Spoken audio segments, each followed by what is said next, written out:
A samurai kneels in silence. His blade rests across his lap. In 60 seconds, he'll cut open his own stomach.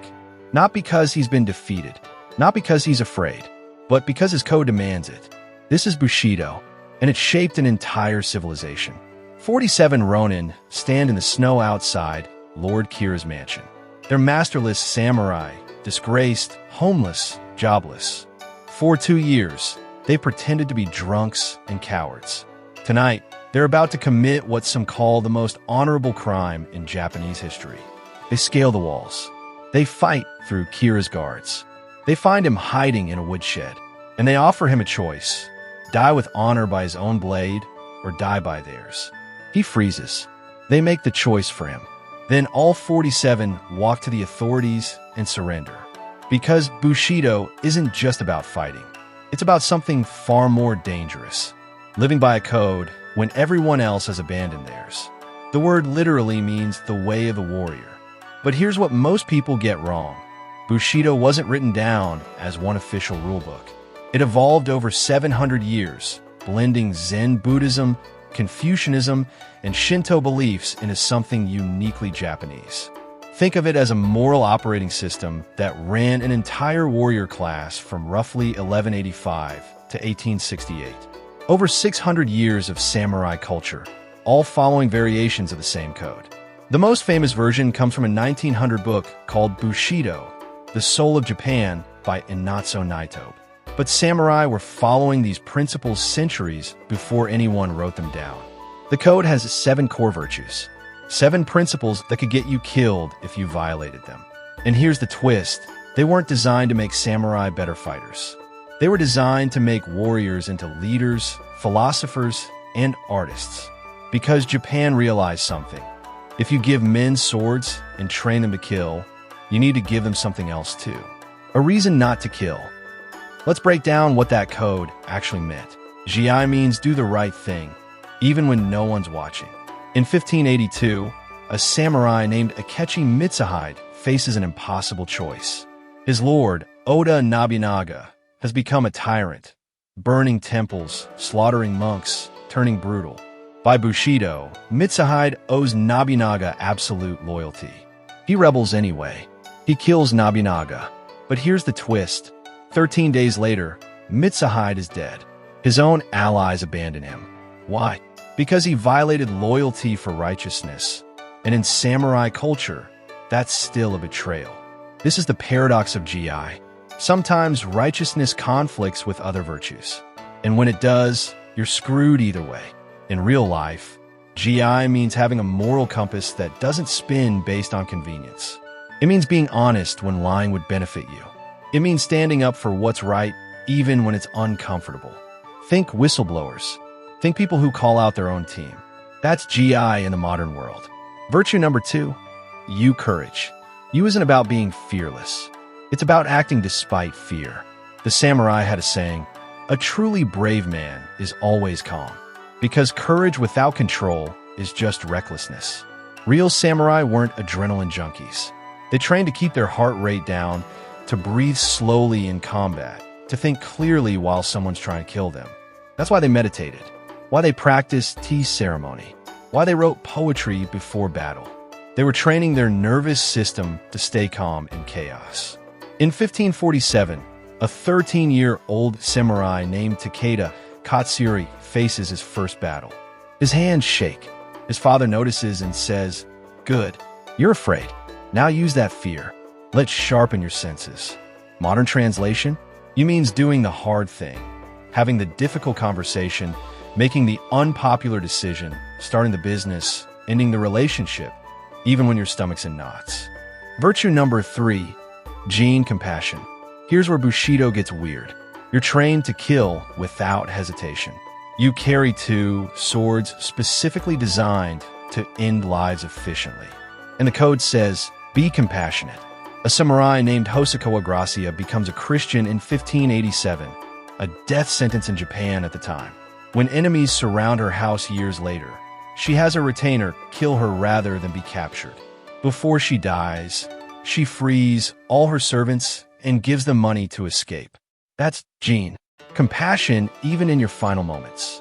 The samurai believed that true strength protects the weak. That mercy is harder than cruelty, that anyone can destroy. It takes someone special to build or protect. By the way, this is why samurai became administrators, judges, and teachers during peacetime. The same code that made them deadly made them responsible for others. In modern life, Jin is leadership that serves rather than dominates. It's having power and choosing restraint. It's being able to hurt someone and choosing not to. Virtue number 4, Rei, respect. Samurai had over 3,000 rules of etiquette. How to bow, how to sit, how to hold chopsticks, how to enter a room, how to give a gift. Sounds ridiculous, right? But here's the genius. Rei was designed to create predictability in a violent world. If everyone follows the same social code, you can spot someone who doesn't. You can identify threats. You can create order in chaos. But it went deeper. Respect wasn't just about manners. It was about recognizing the inherent worth of others, even enemies. When samurai fought duels, they bowed before and after. When they defeated an opponent, they honored their courage. When they served tea, they treated it like a sacred ritual. Why? Because Rei acknowledges that we're all bound by the same human condition. We all bleed. We all die. We all struggle. Today, Rei is listening when you'd rather talk. It's acknowledging someone's perspective even when you disagree. It's treating the janitor with the same courtesy as the CEO. Virtue number 5, Makoto, honesty. Your word is your bond. Period. Samurai didn't sign contracts. They didn't need lawyers. If a samurai made a promise, breaking it was considered spiritual suicide, worse than physical death. There's a famous story. A samurai borrows money from a merchant, promising to repay it in 1 month. His son dies unexpectedly. The funeral costs everything he has. The merchant tells him to forget the debt. The samurai sells his armor, his family treasures, everything, and repays every coin on the exact day promised. When the merchant asks why, the samurai says, "My son is dead. But if I break my word, I die too. And my family loses a father and a man of honor." Makoto means your integrity isn't negotiable. Not for profit, not for convenience, not even for survival. In real life, it's keeping promises to yourself when no one's watching. It's being honest about your mistakes. It's saying "I don't know" instead of bullshitting. Meiyo. Honor is your reputation crystallized into reality. But here's what's misunderstood. Meiyo wasn't about what others thought of you. It was about what you thought of yourself when you looked in the mirror. That's why seppuku exists. Ritual suicide wasn't punishment. It was the last way to reclaim honor when you'd violated the code. It was saying, "I failed my principles, but I won't fail them again. I'll die by them." In 1912, decades after the samurai era ended, General Nogi Mersuk commits seppuku when Emperor Meiji dies. He'd served the emperor for decades. He chooses to follow him into death. People today call it insane. But to Nogi, living without his purpose was the insane choice. Modern Meiyo, it's having standards for yourself that are higher than what society demands. It's the athlete who reports their own foul. The business person who turns down profitable but unethical deals. It's living so that you respect yourself.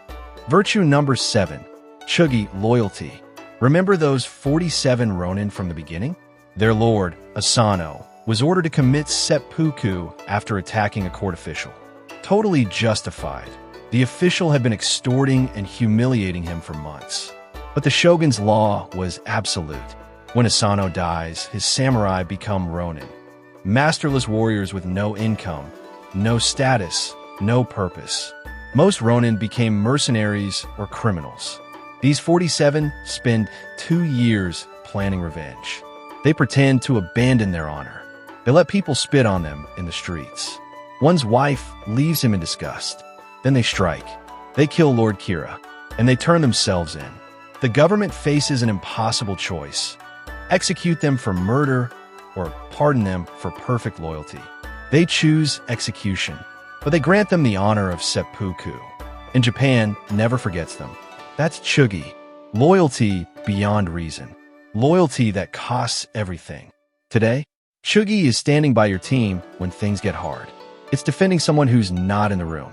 It's staying committed to your principles when they're inconvenient. But here's the warning. Chuggy can go dark. Blind loyalty enables tyrants. That's why it had to be balanced by GI, righteousness. You serve something bigger than any single person. So here's the real question. Can you actually live by Bushido today? Let's be honest, some of it's impossible. We're not committing seppuku over business failures. We're not carrying swords. We're not living in a feudal hierarchy where honor means literal life or death. But strip away the historical context, and what's left? Righteousness means doing what's right over what's easy. Courage means acting despite fear. Compassion means using your strength to protect, not dominate. Respect means honoring the humanity in everyone. Honesty means your word is sacred. Honor means your standards for yourself are higher than society's. Loyalty means standing by your people and your principles. That's not Japanese. That's not even historical. That's timeless. The samurai figured out something we keep forgetting. Freedom without discipline leads to chaos. Power without principle leads to tyranny. And strength without purpose leads to destruction. Bushido was their answer. It turned warriors into poets, killers into protectors, and violence into something resembling art.